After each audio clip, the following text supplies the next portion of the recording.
Yo Kirara, kamusta? Bago po natin simulan, special shoutout po muna tayo. Pinapabati po ng happy birthday ni Ma'am Angelica Abenda, si Boss Kalma. Birthday niya daw po ngayon, May 21. So happy birthday po kay Boss Kalma. Sana po binuo niyo na yung pangalan ano. Shoutout din po kay Ma'am Bebe, mahal kita 662. Listening daw sila from Singapore. At shoutout din po sa lahat ng listeners natin dyan na OFW. Shoutout din po kay Miss Malu Moralios.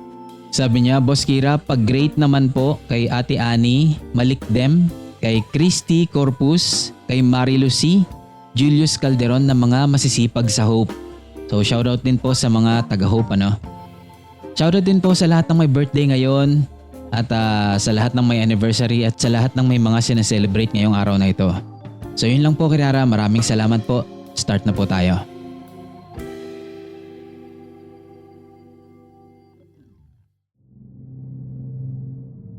Ako po si Hana at gusto ko lang pong ibahagi ang sarili kong karanasan noong nagbubuntis ako sa ikalawang anak ko.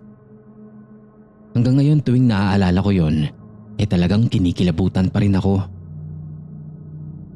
Nangyari ito taong 2024. Buntis ako sa second baby namin ng mister ko.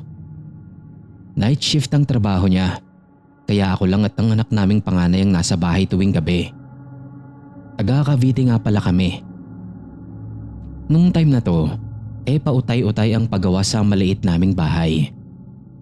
Nagagawa lang talaga yon kapag day off ang asawa ko. Kasi isa siya dun sa mga gumagawa para makatipid rin kami. Hindi sobrang secure ang bahay namin noon, pero tiniis ko yun. Doon talaga kami natutulog noon kahit kasalukuyan pang ginagawa yung bahay. Dahil ayaw namin ng asawa ko na makisiksik kami sa pamilya niya na doon lang din nakatira malapit sa lugar namin. Yung pinto at bintana pa namin noon ay yung tabing na 3/4 plywood lang. Medyo secure naman yun kahit papaano dahil hindi naman siya mabubuksan basta-basta. Meron naman akong alam kahit papaano sa mga aswang at sa kung ano-ano pa dahil hilig ko ang makinig at manood ng mga horror. Pero syempre, tulad ng karamihan, hindi rin ako naniniwala talaga hanggat hindi ako mismo yung makakakita. Kapag gabi, nung panahon na yon, palagi akong nakakarinig ng mabibigat na yabag sa bubungan namin. Nung una talaga, hindi ko yun pinapansin. Kasi madaming pusa ang naglalandian palagi sa bubungan namin. Kapag kaaraw, inahayaan ko lang. Pero kapag gabi na o kailangan ko nang patulugin yung anak namin, binubuhusan ko sila ng tubig para magsialis sila sa itaas ng bubong namin. So one time, andoon na naman. Tulog na ang panganay ko noon dahil mag-aalas 11 na. Doon ko nadinig yung yabag. Pagkarinig ko pa lang, tumayo na ako agad para kumuha ng tubig sa banyo. Pero habang papalapit ako sa banyo namin, na-realize ko na kakaiba yung tunog na yun na nasa itaas. Sobrang mabigat. Naakala mo ba may naglalakad sa itaas ng bubungan? Hindi na ako tumuloy sa banyo. Bumalik na ako agad sa kwarto namin kung nasaan ang anak ko at tinabihan ko na siya sa pagtulog. Nag-message din ako sa asawa ko noon. Unang tanong ko pa nga noon sa kanya, kung naniniwala ba siya sa aswang. Nag-reply naman siya agad at sinabi niya na papupuntahin niya raw yung mama niya sa bahay. Gusto ko mang tumanggay dahil anong oras na nun? Kasi kinakabahan na rin talaga ako. Malakas kasi ang hinala ko na yung yabag na yon hindi na galing sa pusa. At dahil nga pautay-utay yung paggawa ng bahay namin, medyo pamilyar ako sa tunog na yon dahil katatapos-tapos lang gawin yung bubungan namin sa harap ng bahay. Talagang tunog ng yabag ng tao yun. Dalawa lang din ang posibilidad nun. Magnanakaw o aswang. Aswang lang din talaga yung una kong naisip. Kakapakinig ko na rin siguro ng mga horror stories. Hindi nagtagal, bigla akong nakarinig ng mura sa labas ng bahay. At boses yun ng magulang ng asawa ko. Tapos maya-maya, nadinig ko na nagkakagulo na sa labas. Hindi ko tuloy alam kung anong gagawin ko nun. Hanggang sayo na nga, nagising na rin sa ingay yung anak ko. Kaya bumangon na rin ako at sumilip sa labas. At talagang ang si mama yon at mga kapitbahay namin na nagkakagulo doon. Tapos parang nagpapanik na rin yung nasa taas ng bubong namin. Hanggang sa marinig ko na nga lang din na para itong tumalon at nawala na din yun agad. Nagbukas din ako agad ng bintana, tapos niyaya na ako ni mama na doon na muna matulog sa bahay nila. Maraming tao sa bahay nila, kaya sigurado daw na safe ako doon. Kinabukasan nun, Sir Kira, noong sunduin ako ng asawa ko sa bahay ng magulang niya, ipinagdala nila kami ng asin. Lagyan daw namin ng asin lahat ng pwedeng pasukan ng aswang at tapunan namin ng asin ang bubungan namin. Na inuuhan naman ng asawa ko. Akala ko nga hindi niya susundin. Medyo taliwas kasi ang paniniwala nilang mag-ina. Pero nung tanungin ko siya, naniniwala daw pala siya sa aswang. Dahil isang beses na rin daw na inaswang yung asawa ng kuya niya. Nakatira pa daw yon sa bahay ng parents nila at siya mismo ang nakakita. Yung pagtatapon kasi ng tubig sa bubong para magtaboy ng pusang naglalandian, sa asawa ko talaga yon natutunan. Siya yung madalas na gumagawa nun at yun din daw ang dahilan kaya nakakita siya ng aswang. Nagulat daw talaga siya nun. Ang kwento niya, tulog na raw yung mga pamangkin niya at hirap na hirap siyang patulugin yung mga yun. Kaya nung mag-ingay yung mga pusa sa bubungan nila, kumuha siya ng isang tabong tubig para isaboy sa itaas. At doon na nga daw niya nakita ng eye to eye yung umaaswang sa hipag niya. Sobrang nakakatakot daw pala talaga yung itsura nun. Karipas daw siya agad ng takbo nun papasok sa bahay nila. At doon na nga nila nalaman na inaaswang pala si Ate Mean. Napagalitan pa daw si Ate Mean nun kasi bakit daw hindi nagsabi. Ang akala daw pala niya normal lang na sakit ng tiyan yun. Pinlano pa nga nilang magpa-check up kapag sumahod na ang asawa niya. Ayun pala hindi doktor ang kailangan nila. And since natakot nga rin ng asawa ko na baka balikan ako ng aswang na yon, tapos siya wala, umuwi na lang muna ako sa magulang ko sa Malolos. Okay naman kami. Nagstay ako doon hanggang mag 3 months na ang baby ko. Tapos yung panganay ko, doon na muna sa in-laws ko. Pagkatapos noon nung okay na yung bahay namin, bumalik na rin kami agad doon kasama ang panganay namin. Hanggang dito na lang, Sir Kira. Sana hindi ka maguluhan. Salamat po.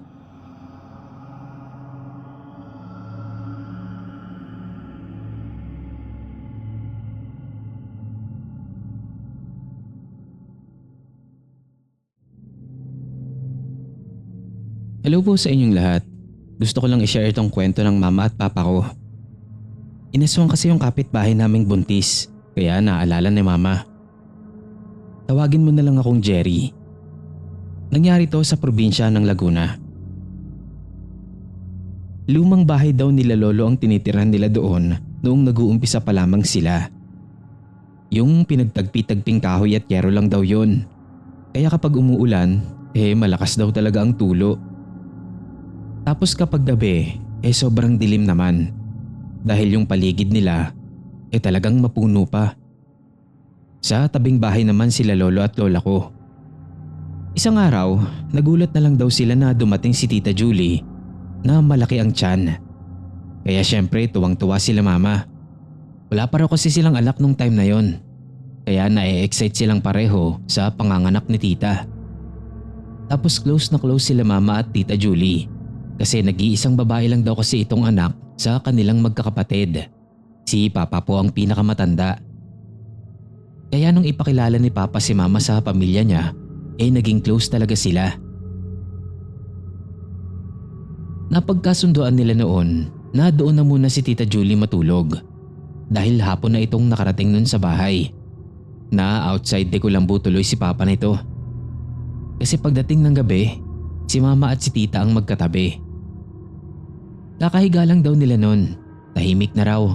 Wala ka nang madidinig sa paligid bukod sa ihip ng hangin at sa huni ng mga kuliglig. Maya-maya daw, biglang namaho sa loob ng bahay. Talagang kakaiba raw yung amoy. Para daw bang bulok na isda, pero mas malansa pa. Hindi naman daw sila nag-isda nung araw na yon. Nagkatinginan sila ni Papa kasi first time daw silang nakaamoy ng ganun. Napatanong din si Tita Julie kung anong amoy daw yun. Pero wala silang maisagot ni Papa kasi wala rin silang ideya. Nawala din naman daw agad yon, kaya akala nila wala na, tapos na. Bandang hating gabi, nagising si Mama sa kakaibang tunog naman daw. Unang beses pa lang daw siyang nakarinig ng ganon, kaya ginising daw agad niya si Papa na nasa ibaba ng papag. First time daw nilang makarinig ng ganon, kaya naalerto si Papa. Lalo pa, bigla daw may dumapong parang malaking ibon sa bubungan nila. Pero nung maglakad daw yun sa itaas, parang tao daw. Kasi mabigat yung yabag. Lumulundo pa nga daw yung yero nila na naaapakan nito. Dahan-dahang bumangon si Papa at kinuha yung itak. Gising na silang tatlo nun. Maya-maya lang, narinig nila na parang kinukutkot daw yung yero ng bahay. Hanggang sa nakita na raw ni Papa na parang may natutungkab na yero sa tapat ng papag nila. Grabe daw yung takot nun ni Papa, kahit pa may hawak siyang itak.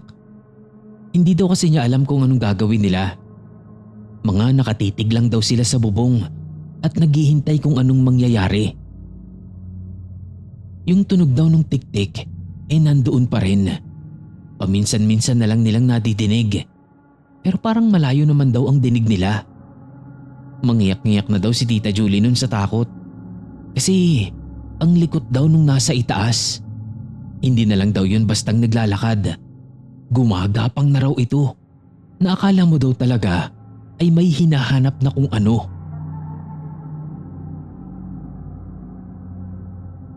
Maya-maya, narinig na lang daw nila si Lola na nagsisisigaw sa kabilang bahay. Nagmumura daw ito. Tapos narinig nila na parang umuulan. Kasunod noon ay nakarinig sila ng malakas na hiyaw na nagmumula sa taas ng bubong nila na mas lalong nagpakilabot sa kanila. Dahil yung hiyaw, parang hiyaw daw ng taong nasasaktan. Hanggang sa marinig na lang nila ang malakas na pagaspas ng pakpak palayo. Nagulat sila kasi ang laki daw nung lumubog na part ng bubong nila, kaya sure silang hindi daw yun normal na ibon lang. At ang lakas din ng pagaspas ng pakpak na yun. Napadasal na lang daw sa takot sila Mama at Tita. Si Papa naman nakabantay pa rin sa kung anong mangyayari. Nadinig nila si Lola sa labas. Tinatanong kung okay lang daw ba sila, lalo na si Tita. Bubuksan pa nga daw sana ni Papa ang pinto, pero sabi ni Lola, wag na raw magbukas. Maglagay na lang daw ng asin sa mga bintana at pinto, na ginawa naman nila. Pero halos hindi daw nakatulog sila Mama nung gabing yon. Hindi mapakali si Tita. Si Papa naman, alerto lang kasi baka bigla daw bumalik. Anong oras pa lang daw kasi yun.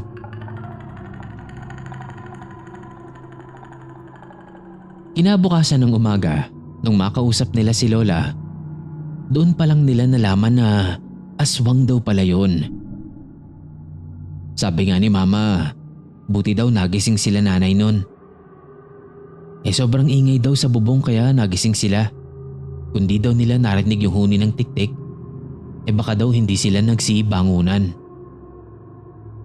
Sabi ni Papa, tinignan daw niya agad yung bubungan nila nung umaga. Meron nga daw parte doon na konti na lang mukhang matutungkab na talaga. Tapos ang dami rin daw asin sa bubong.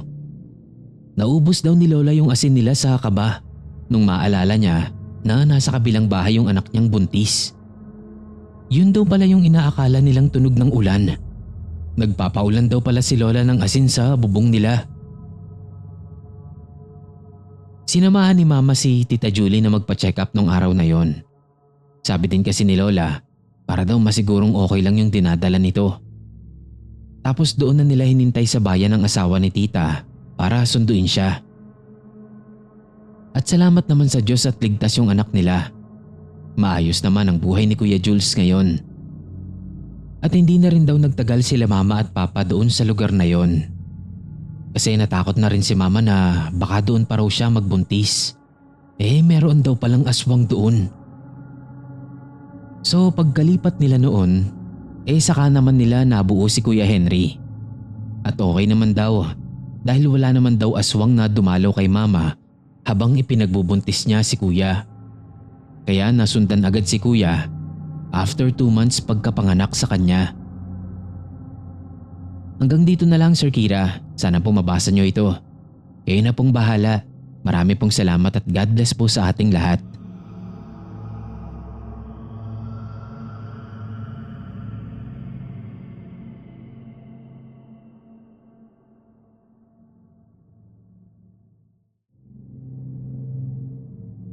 Kwento ko lang itong karanasan ko sa aswang. Sa totoo niyan, hindi ko akalain na magkakaroon ako ng engkwentro sa aswang dahil wala naman akong asawa. Nagkataon lang talaga na itong pinsan ko lumipat sa katabing apartment ko. Marco at Lucy na lang ang itawag natin sa kanilang mag-asawa. Magsa 7 months nang buntis ang pinsan ko na to. Nasaktuhan lang na noong naghahanap sila ng malilipatan, may bakanteng unit sa inuupahan ko. Nagsimula ang lahat nung minsang umuwi silang dalawa galing sa check-up at pagsisimba.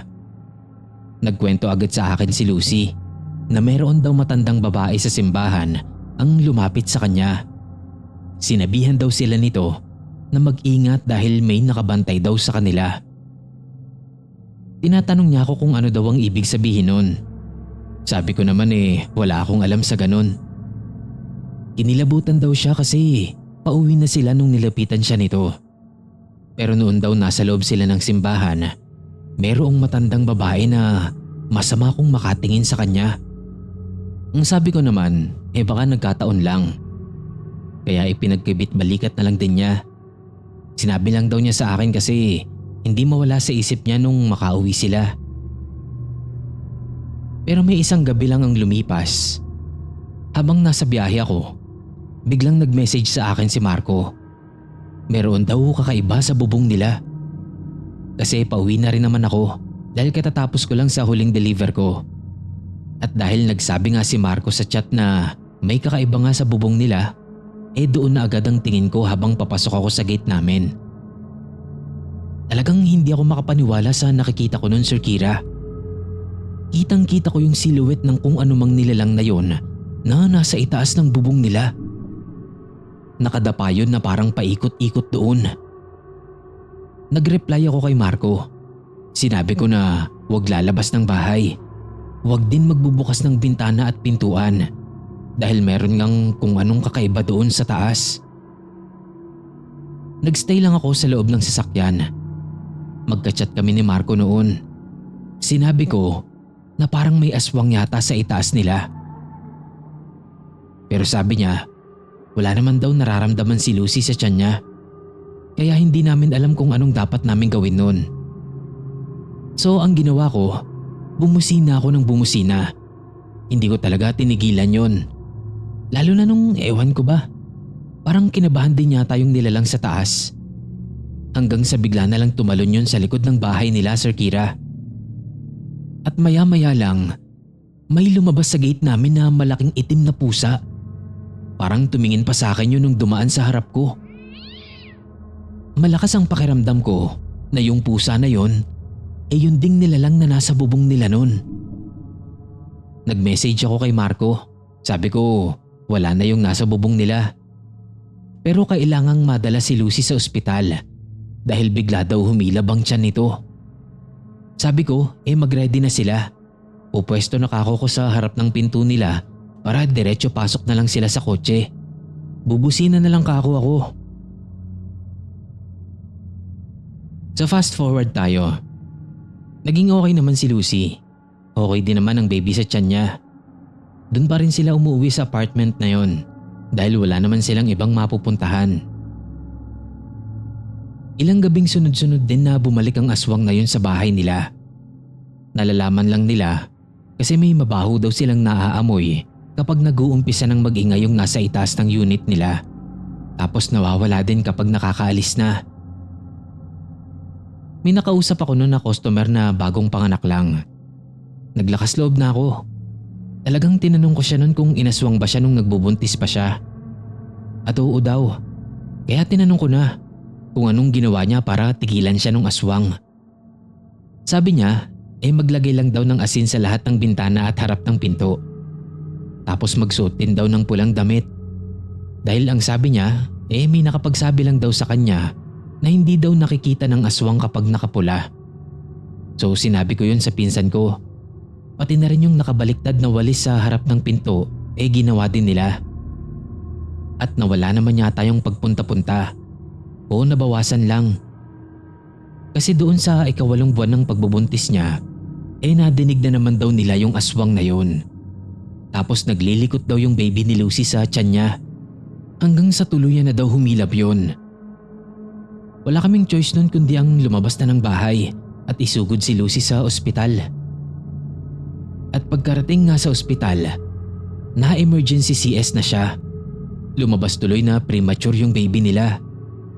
Pero okay naman daw ito. Ilang weeks din silang nagstay noon bago pa umuwi sa apartment. Akala namin tapos na dahil nga naipanganak na yung bata. Pero hindi pa pala. Nagpabalik-balik pa doon sa bahay nila yung aswang ng ilang gabi o linggo pa. Hanggang sa tuluyan na nga itong hindi bumalik. Ang sabi ni Marco, asin at buntot pagi daw ang ginamit nilang pangontra. Awa naman ng Diyos, okay naman ang pamangkin ko kay Lucy. 2 years old na siya ngayon at kailangan na ng translator kapag kausap. Hanggang dito na lang po. Salamat, Sir Kira.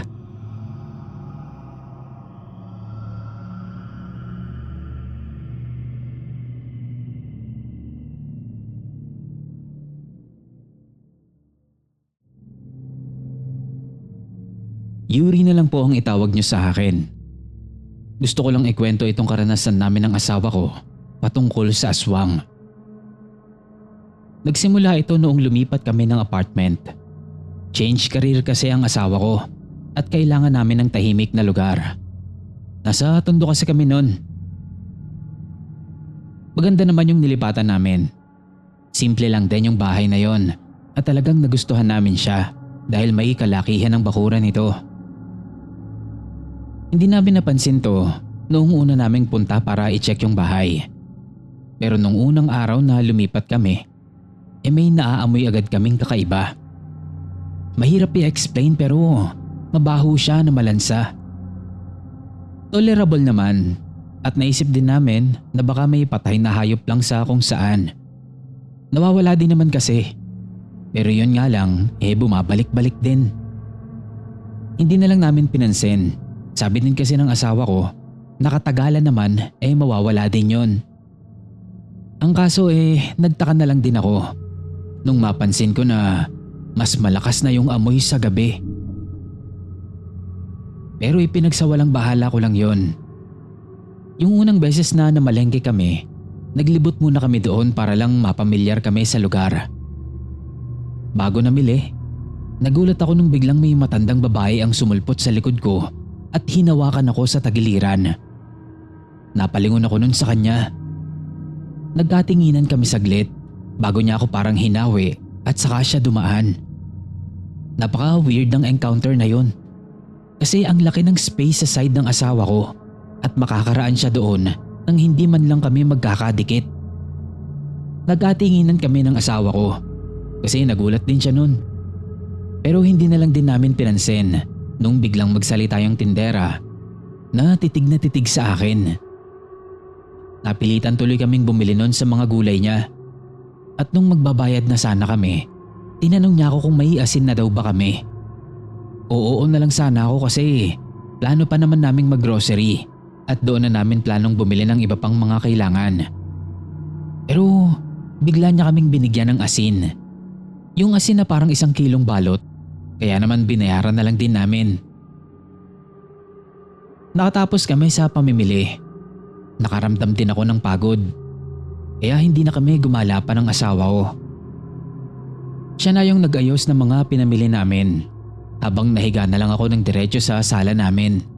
Di ko na napansin noon na nakatulog na pala ako. Madilim na nung ginising ako ng asawa ko para kumain. Tapos nagkwento siya. Sobrang baho daw kanina sa kusina habang nagluluto siya. Kala daw niya may nasira agad sa mga pinamili namin. Kaya hinanap niya kung ano. Pero wala naman daw. Hanggang sa nakarinig siya ng kaluskos sa bubungan namin. Para daw bang may dahan-dahang gumagapang doon. Natakot daw siya kasi naisip niya na baka raw ahas yun. Pero maya-maya pa raw, nakarinig naman siya na parang may asong umaalulong.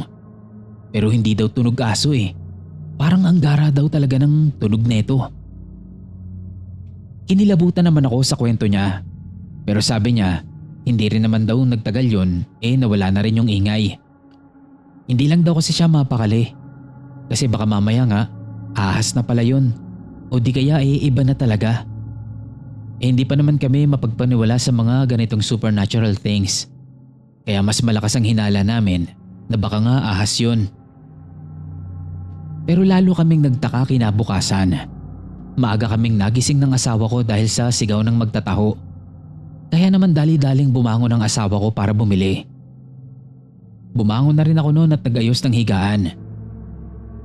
Siguro mga 5 to 10 minutes din bago siya nakabalik. May dala siyang 2 baso ng taho at 1 bote ng soya milk na naka-plastic. Bungad niya agad sa akin. Nakita niya raw yung matandang babae na humawi sa amin sa palengke. Nagulat daw talaga siya kasi para daw bang nakabantay sa kanya yung matanda habang ginagawa ni kuyang magtataho yung taho niya. Sabi ko, magsaboy kami ng asin sa paligid. Baka ako mamaya bad spirit pala yung matanda na yun. At tumuo naman siya. Kahit na sabi pa niya, mukha naman daw tao talaga yung matanda. Nagkalat kami ng asin sa buong harapan namin. Pati sa tapat ng bintana sa gilid ng bahay, nilagyan din namin. Nung gabing yun, nagising ako sa ingay sa bubungan namin. Naisip ko agad na yun na yung sinasabi ng asawa ko na kumakaluskos na ingay. Tumayo ako at pinuntahan ko siya sa sala kung saan siya nagtatrabaho. Nagkatinginan kami. Sinenyasan niya ako na wag daw maingay. Kaya naman mas nadinig pa namin yung ingay sa itaas. Maya-maya pa, nag-umpisa na yung humuni. Nagkatinginan kami. Nanlaki pa yung mata niya. Tapos nag-type siya sa cellphone niya, sabay pakita sa akin nun. Aswang? Hindi ko rin naman alam kung ano talaga. Kaya nakiramdam na lang kami. Hanggang sa nakarinig na lang kami ng pagpagaspas ng pakpak ng parang isang malaking ibon sa itaas. Alam mo na agad na hindi yun bastang ibon lang kasi sobrang lakas ng hangin na tumatama sa bubungan namin. Maya-maya, biglang nakarinig naman kami na parang may naglalakad sa itaas.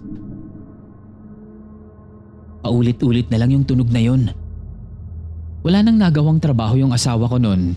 Kakapakiramdam namin sa kung ano yung nasa itaas.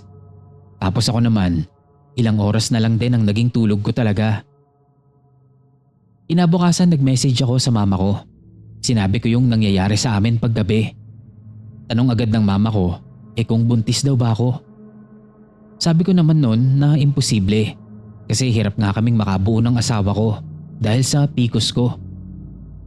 Pero sabi ng mama ko, mukha raw kaming inaaswang. Subukan ko raw mag-PT o kaya magpa-check up at baka meron na nga. Ilang araw pa bago ako nakapagpa-check up kasi naghintay pa kami ng sahod nun. At doon ko nga na-confirm na magpo-4 months na pala akong buntis. Hindi ko lang halata dahil mataba nga ako. Sobrang saya namin noon ng asawa ko. Pero wala pa kaming planong lumipat agad kasi nasagad talaga kami paglipat namin doon. Kaya ginawa na lang namin yung mga payo sa internet kung papaanong hindi makakalapit sa bahay ang aswang. Kasama na dun yung pinagmumura namin yung aswang dahil may hinala na nga kami na yung matandang babae yung umaaswang sa akin. At in fairness naman Sir Kira, nadidinig pa rin namin yung huni ng tiktik paminsan. Pero wala na kaming nadidinig na nag-iingay sa paligid at sa bubong namin. Actually, pati yung amoy na malansa na hindi namin matukoy noon bigla na lang ding nawala. Kaya napapaisip tuloy ako kung pati ba yun dala din nung aswang. Hanggang dito na lang po. Sana po mabasa nyo ito.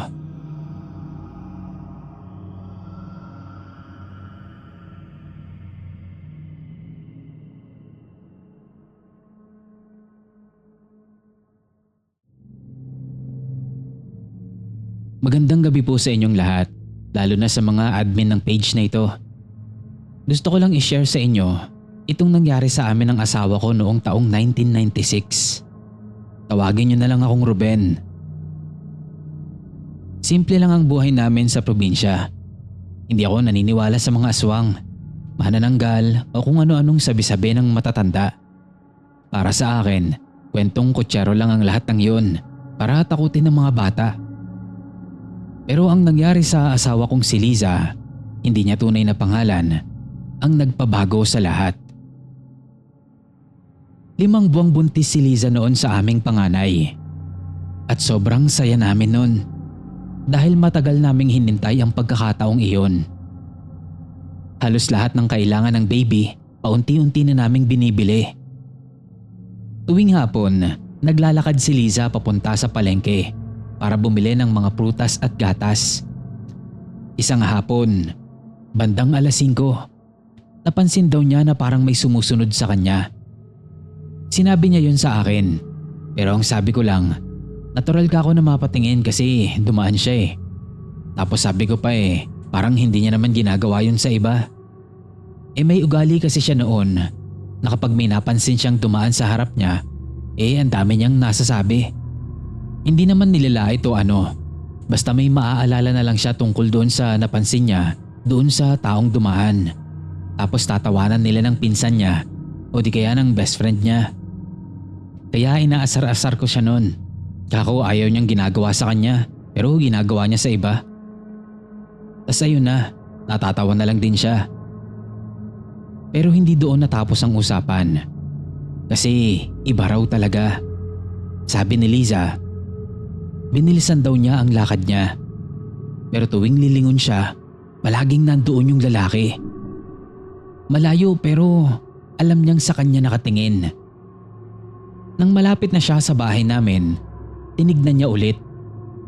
Pero wala na yung lalaki.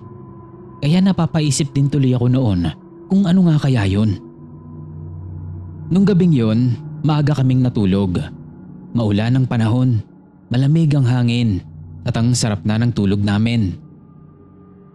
Nung madaling araw, nagising daw si Liza dahil may narinig siyang kaluskos sa ilalim namin. Hindi niya pinansin nung una.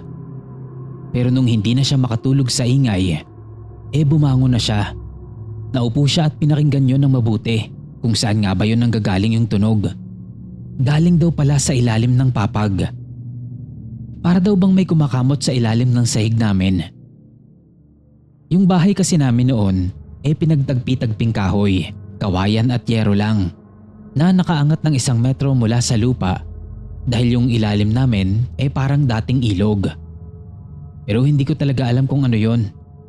Kasi nung natira kami doon, kulay asul na yung tubig na umaagos doon na nanggagaling naman sa pabrika na katabi lang din namin.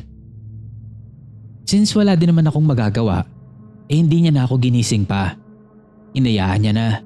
Pinilit niyang makatulog na lang din ulit. Pero makailang ulit pa raw siyang nagising ng gabing yun. At tuwing magigising siya, tagaktak daw yung pawis niya kahit nga malamig naman ang panahon na yun.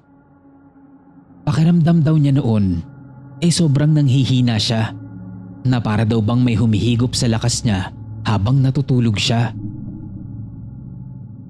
Pero dahil sa pagod na nararamdaman at antok, binaliwala niya na lang daw yun.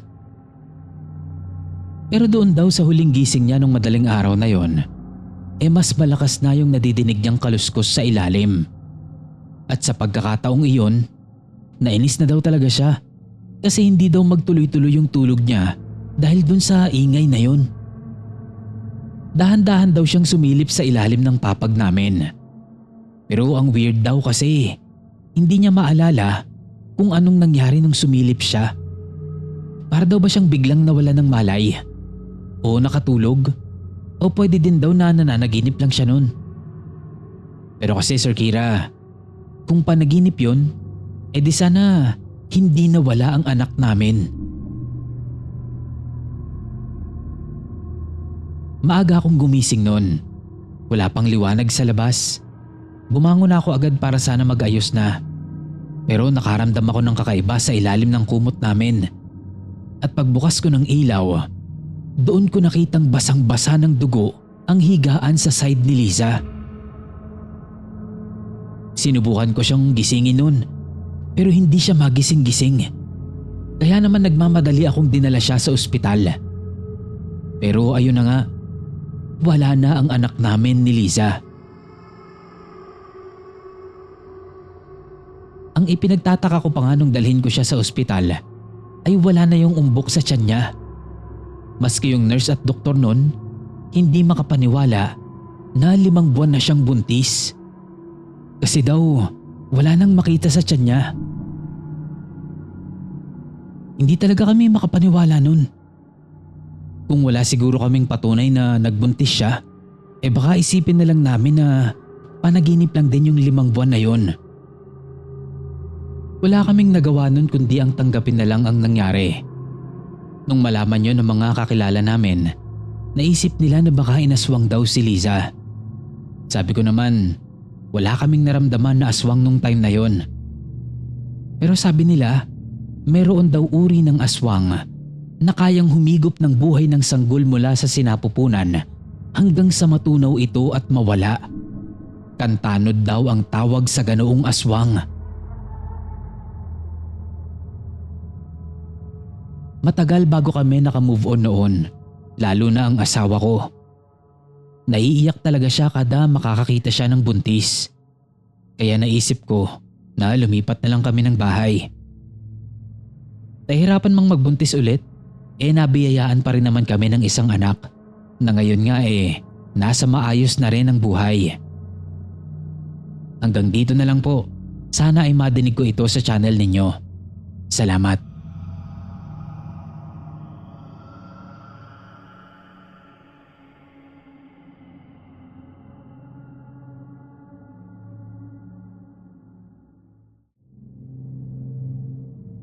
Tawagin niyo na lang po akong Rina.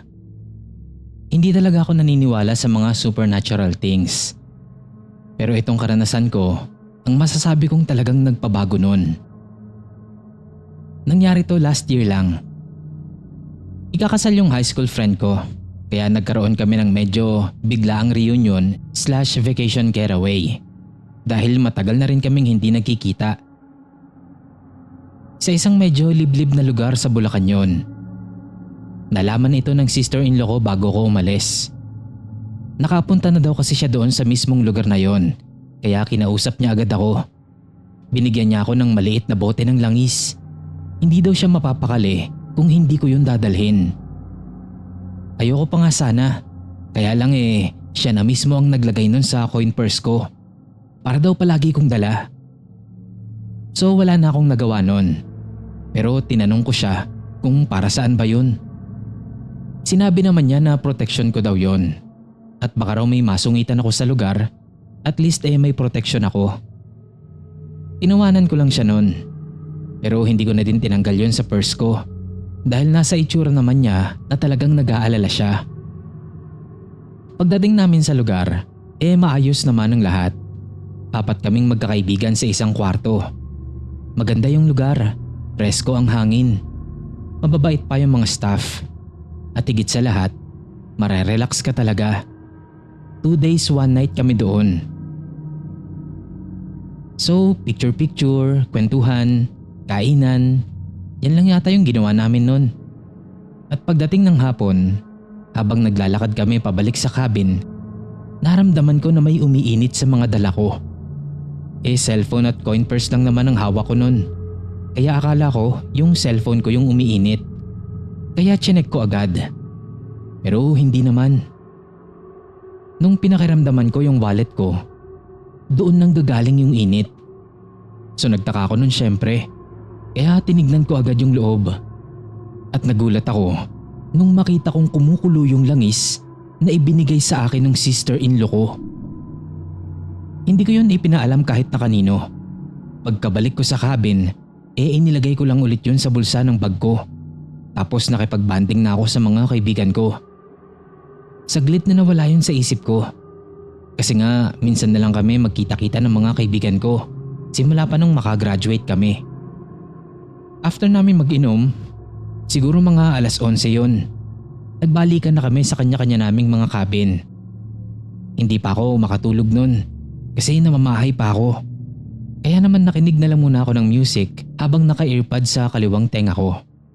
Nag-scroll lang din muna ako nun sa Facebook hanggang sa maalala ko na nga yung langis na nasa coin purse ko.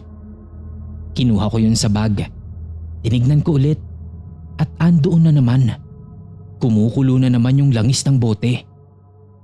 Mukhang tumagas na yun sa takip kaya kukunti na lang yung laman. Maya-maya pa, nagbukas ng ilaw yung isang friend ko. Tatanungin ko sana kung anong gagawin niya. Pero sinenyasan niya ako na wag daw akong maingay. Kaya hindi na ako nagsalita. Kala ko dahil lang sa natutulog yung ibang kasama namin. Pero hindi pala. Kasi itinuro niya yung itaas namin. Doon ko nadinig yung ingay sa itaas. Parang may tumutuktok sa bubungan namin. Kinilabutan ako kasi parang lumalakas yung pagkulo ng langis sa bote na hawak-hawak ko. Nakita yun ng friend ko. Nagtaka siya habang nakatingin sa akin. Tapos nun, bigla ding nangalingasaw sa loob ng cabin. Tapos parang biglang ang init sa loob. Hindi na ako nakatulog nito kahit na mabilis din namang nawala yung ingay sa itaas namin. Natigil din naman yung pagkulo ng langis na dala ko. Bago mag-alas 5, akala ko inaatake ako ng acid. Bigla kasi akong nahilo at nanakit yung tiyan ko. Same ng sintomas ng ina-acid ka.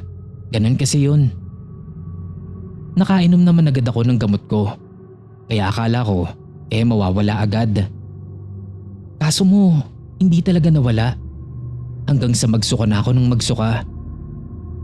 Pagkagising ng friend ko, nakita niya akong pabalik-balik sa banyo. Tinanong niya ako kung anong nangyayari sa akin. Tapos yun nga yung sinabi ko. Tapos biglang sabi niya, inumin ko daw yung langis na dala ko. Sobrang seryoso niya nun. Kaya napasunod ako agad-agad. Unang lagok ko pa lang, nagsuka na ako. At sobrang weird nang naging suka ko nun. Hilong-hilo ko. Pero pinilit niya na ubusin ko lahat ng laman ng bote. Medyo ayoko na nga kasi naisuka ko lang. Pero pinilit niya talaga. Kaya naman sumunod na lang din ako. Nakakadiri pero naubos ko naman. Pero pagkatapos noon nagsuka pa rin ako. Kaya akala ko walang mangyayari. Pagkatapos kong mailabas lahat, biglang gumaan na yung pakiramdam ko sa tiyan ko. At nakauwi naman ako ng matiwasay. Nakwento ko agad to sa sister-in-law ko. Buti na lang daw talaga at nabigyan siya ng nanay niya bago ito umuwi sa Bicol. Sabi ko nga, buti nalaman niya yung lakad ko. Kasi kung hindi, hindi ko talaga alam kung anong mangyayari sa akin. Nasabi daw kasi yun ng mama kay kuya. Tapos parang pamilyar daw sa pandinig ni kuya. Kaya nasabi at natanong sa kanya. At naalala naman niya agad. Dahil muntik na din daw siya noong magpunta sila doon. Maganda naman nga daw sana yung lugar. Kaya nga lang, may mga ganun. Yun lang po Sir Kira. Salamat po.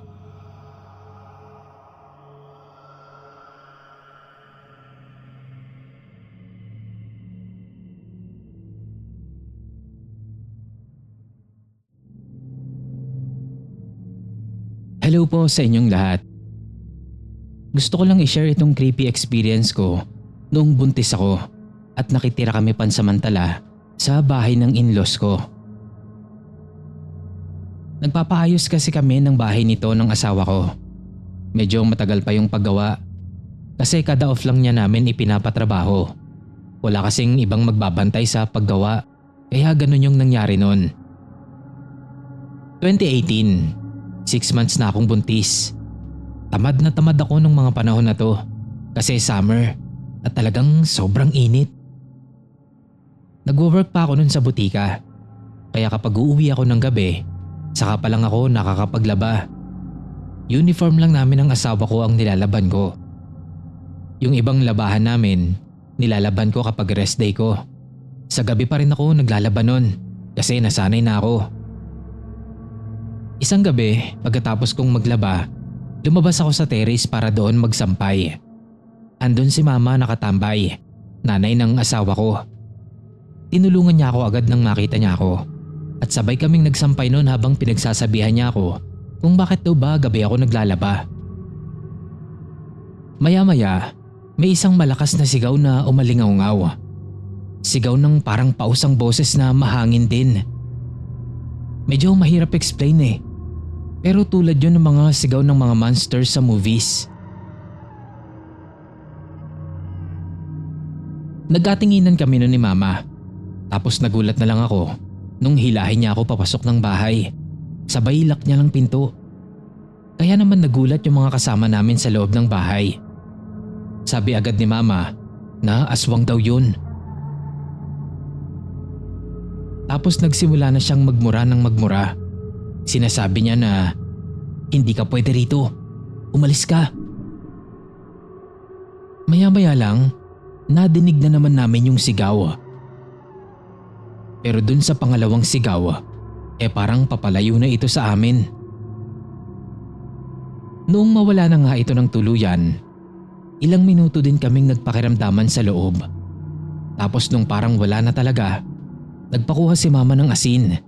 Pagkatapos ay isinaboy yun sa labas ng pinto, mga bintana at pati na rin sa taas ng bubong. Bigla talaga akong nanghina nun, kaya hindi na ako nakagalaw sa kinatatayuan ko.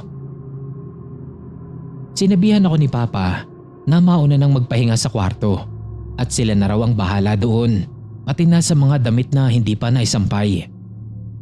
Sinamahan ako ni Mama sa kwarto. Nagdasal kami, saka ako natulog. Kinabukasan noon, kinausap niya kaming mag-asawa. Siguro daw babalik-balikan ako nung aswang na yun. Kaya mas sigurado daw kung doon na muna kami hanggang sa makapanganak ako. Mas maigi daw na may kasama ako sa gabi kaysa wala. Ang plano kasi namin noon ay babalik kami sa bahay namin after ng renovation. Pero pumayag na lang din kami sa sinabi ni Mama. Dahil hindi ko nga rin kakayanin yung nangyari nung gabing yun kung sakali mang maulit man yun sa akin at ako lang mag-isa. Hindi talaga ako naniniwala sa mga aswang-aswang noon. Pero pagkatapos nung pangyayari na yon, hindi na ako naglalaba talaga sa gabi. Kasi talagang naulit pa yon, Sir Kira. Naririnig namin palagi yung paglanding nito sa bubungan o kaya sa likod bahay. Pati yung paglibot nito sa buong bahay. Pati nga mga kapitbahay namin, nagsabi na sa amin na binabalik-balikan daw ako ng aswang. Kasi nakita daw nila yon isang gabi na naglanding sa bubungan namin. Nakita daw nila noong nagiinuman sila sa labas ng bahay nila. Nagkunwari na lang daw silang walang nakita nun. Pero sa takot, unti-unti na rin daw silang pumasok sa bahay nila. Hindi na ako nagbuntis after ng panganay ko. May plano pa naman sana. Kaso nag-pandemic naman. Ang hirap ng buhay. Hanggang sa hindi na lang din talaga nasundan. Salamat po sa pagbasa ng story ko. Sana po makasama ito sa upload ninyo. God bless and more power po sa inyo.